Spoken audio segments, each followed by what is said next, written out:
Hi friends, அனைவருக்கும் காலை வணக்கம். எல்லோரும் எப்படி இருக்கீங்க? நல்லா இருக்கீங்களா? வாங்க, இன்னைக்கு நம்ம பார்க்க போகிற வீடியோ என்னன்னு பார்த்தீங்கன்னா தக்காளி தொக்கு தான் ஃப்ரெண்ட்ஸ்.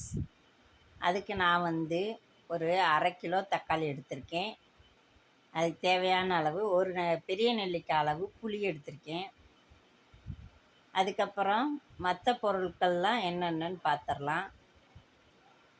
தக்காளி, புளி, தாளிக்கிறதுக்கு கருவேப்பில்லை, பெருங்காயத்தூள், அது வெந்தயத்தூள், வெந்தயப்பொடி, அதுக்கப்புறம் மிளகா வத்தல், தனி மிளகா வத்தல், இது தேவையான அளவு உப்பு, தனி மிளகாப்பொடி.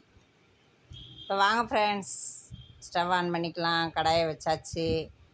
சட்டி காஞ்சிக்கிறட்டும். சட்டி காஞ்ச உடனே நம்ம எண்ணெய் ஊற்றி என்ன பண்ணணும்னு பார்த்தீங்கன்னா தக்காளியும் புளியும் தான் ஒன்றா போட்டு அதுக்கு முன்னாடி தக்காளியை நல்லா நறுக்கிக்கோங்க. ஒரு 4 பீஸாக கட் பண்ணிக்கோங்க. 4 பீஸாக கட் பண்ணிவிட்டு அந்த தக்காளியும் புளியவும் சட்டி காஞ்சோன்னு எண்ணெயை ஊற்றிட்டு அதுக்கப்புறம் தக்காளி புளியை போட்டு நல்லா வதக்கணும். இந்த தொக்கு செய்கிறதுக்கு முக்கியமான எண்ணெய் எதுன்னு பார்த்தீங்கன்னா நல்லெண்ணெய் தான் ஃப்ரெண்ட்ஸ்.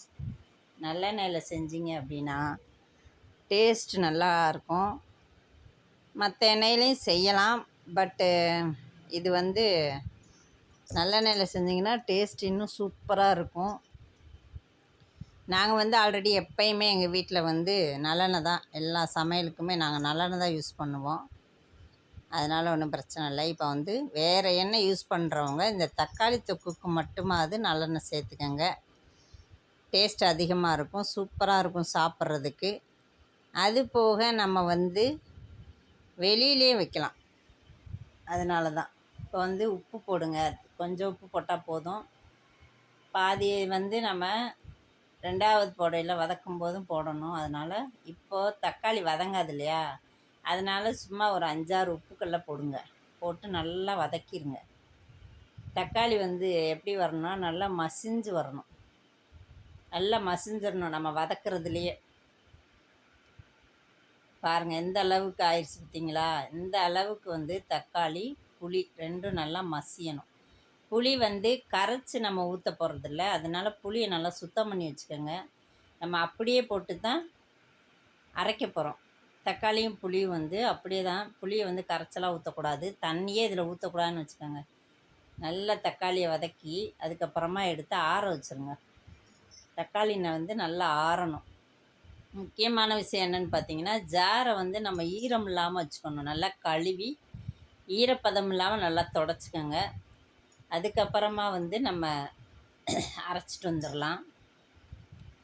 அரைச்சிட்டு தாளிப்பு கொடுத்துடலாம்.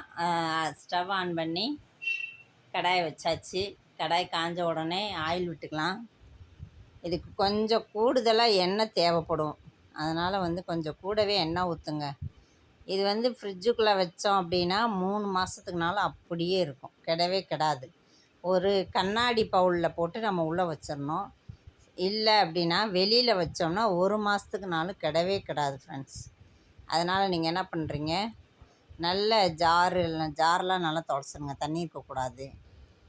அதுக்கப்புறமா நம்ம ஸ்டவ் ஆன் பண்ணி கடாயை வச்சு எண்ணெய் காஞ்ச உடனே நம்ம தாளிப்பு கொடுத்துடலாம்.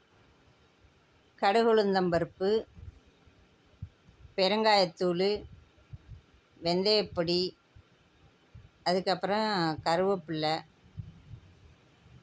மிளகா வத்தல். ஒரு 2 மிளகா வத்தல் போதும், ஏன்னா நம்ம தனி பொடியும் போடுவோம், தனி மிளகாப்பொடி போட போகிறோம். அதனால் 2 மிளகா வத்தல் போதும். இது நான் சொல்கிற அளவு எதுன்னு எந்த அளவுன்னு பார்த்தீங்கன்னா அரை கிலோ தக்காளி தான். அதனால் 2 மிளகா வத்தலை கிள்ளி போட்டுருங்க. அதுக்கப்புறம் தூள் உப்பு போட்டுருங்க, கல் உப்பு போட்டுறாதீங்க, தூள் உப்பு தான் போடணும். தூள் உப்பு, பெருங்காயப்பொடி, வெந்தயப்பொடி. வெந்தயப்பொடி ஆல்ரெடி நான் வீட்டில் அரைச்சி வச்சுருக்கேன். லைட்டாக வறுத்துக்கிட்டு நீங்கள் அரைச்சி ஸ்டோர் பண்ணி வச்சுக்கிட்டிங்கன்னா இந்த மாதிரி தேவைப்படையில் டக்குன்னு நம்ம எடுத்து போட்டுக்கலாம். இது ஆல்ரெடி வீட்டில் இருக்குது, அதனால நான் டக்குன்னு போட்டாச்சு. அதுக்கப்புறம் கடுகெல்லாம் வெடித்து எல்லாம் முடித்தோடனே கருவேப்பிலை நல்லா முருகின உடனே நம்ம அரைச்சி வச்சுருந்தோம்ல, நல்லா ஆற வச்சு மிக்ஸி ஜாரில் போட்டு அரைச்சி அந்த விழுதையும் தாளிப்போட கொட்டி அப்படியே நல்லா கிளறி விடுங்க. நம்ம கிளறி விட்டு எவ்வளோ நேரம் வைக்கணும் அப்படின்னு பார்த்தீங்கன்னா, நல்ல எண்ணெய் பிரிஞ்சு வரணும். எண்ணெய் பிரிஞ்சு வர்ற வரைக்கும் நம்ம வந்து அடுப்பில் வைக்கணும். இப்போ பாருங்கள், நல்ல எண்ணெய் பிரிஞ்சு வந்துருச்சா? தண்ணியே ஊற்றப்பட்டு இருக்காது. இந்த எண்ணெயிலேயே நம்ம பிரட்டிடுறோம். அதனால தான் இது வந்து ரொம்ப நாட்களுக்கு இருக்குது. புளி வேறு போடுறோம். இப்போ கெடவே கெடாது. நீங்கள் வெளியிலே வந்து 1 மாதத்துக்குனாலும் ஸ்டோர் பண்ணி வச்சுக்கலாம். ஒரு கண்ணாடி பவுலில் போட்டு மூடி வச்சுக்கோங்க. அது பாட்டுக்கு இருக்கும். ஆனால் அதுக்கு முன்னாடி நம்ம நல்லா ஆற வைக்கணும் ஃப்ரெண்ட்ஸ். எண்ணெய் பிரிஞ்சதுக்கப்புறம் அதை எடுத்து ஆற வச்சு அதுக்கப்புறம் நம்ம வந்து கண்ணாடி பவுலில் போட்டு வச்சுக்கோங்க. சூப்பராக இருக்கும், டேஸ்ட்டாக இருக்கும். நீங்கள் ஒரு முறை செஞ்சு பாருங்கள். செஞ்சு பார்த்துட்டு எப்படி வந்துச்சுன்னு கமெண்ட் பாக்ஸில் சொல்லுங்கள்.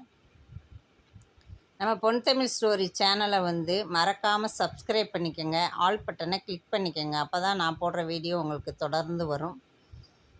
வீடியோ பிடிச்சிருந்தால் லைக் பண்ணுங்கள். மறக்காமல் சப்ஸ்கிரைப் பண்ணுங்கள். உங்கள் ஃப்ரெண்டுகளுக்கு ஷேர் பண்ணுங்கள். இன்னொரு வீடியோவில் பார்ப்போம் ஃப்ரெண்ட்ஸ்.